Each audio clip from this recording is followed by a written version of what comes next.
This is Samach Yehuda Richter's showing you a picture of the Rabbis March. 400 rabbis marched on the U.S. Capitol and tried to also see the President Roosevelt in the White House in 1943. This was during the time the Nazis were slaughtering the Jews, and it was up to these rabbis because it seemed that nobody else was caring, nobody else was doing anything about it. And these rabbis decided to come to Washington, all 400 of them, as a group, to present themselves and to try to get some response and action from the U.S. government.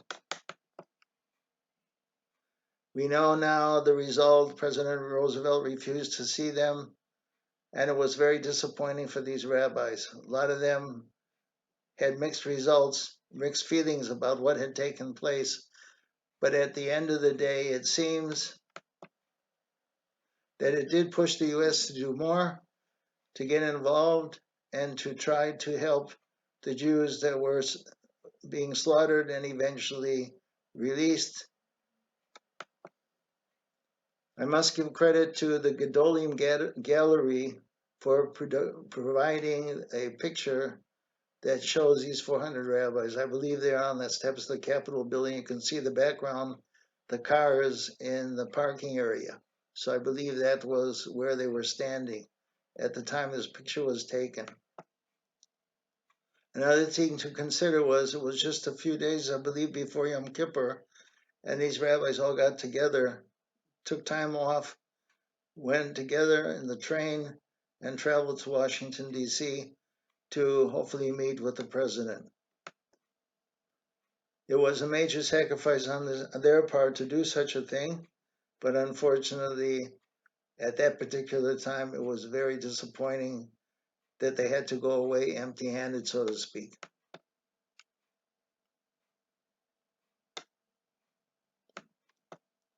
So I learned by this such a lesson that it will not hurt if one tries. One has to at least try. If something is definitely bothering you and you're trying to rectify it, you must at least stand up and try without having to worry that whether it fails or it's successful, at least you know you've tried. Now, the fact that there were 400 rabbis there was very interesting for me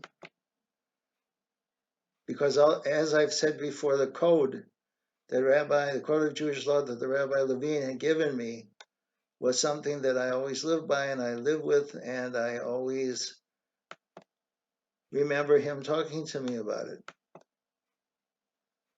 I also mentioned that in a previous video that I had taken Morse code, but it was unable to use it because I was honoring Shabbos. My commander refused to allow me to get off on Shabbos, and so therefore, in order for me to keep my religious beliefs, the U.S. Army Reserve commander had no choice but to release me from his unit.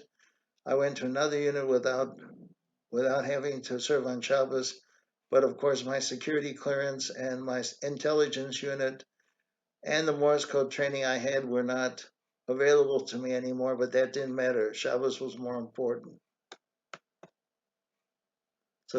So just like these men, these rabbis are standing in front of the Capitol and showing how much they are concerned for their fellow Jew, all of us, I feel, should take the same stand, especially now when the world is so full of hatred and anti-Semitism, especially against Jews, not only Jews everywhere, but Israel itself. So before I stop this video and carry on with the next video, I want to explain what the next video is all about. I mentioned now that there were 400 rabbis in this rally, and these rabbis were unsuccessful. But for me, that was a very interesting number.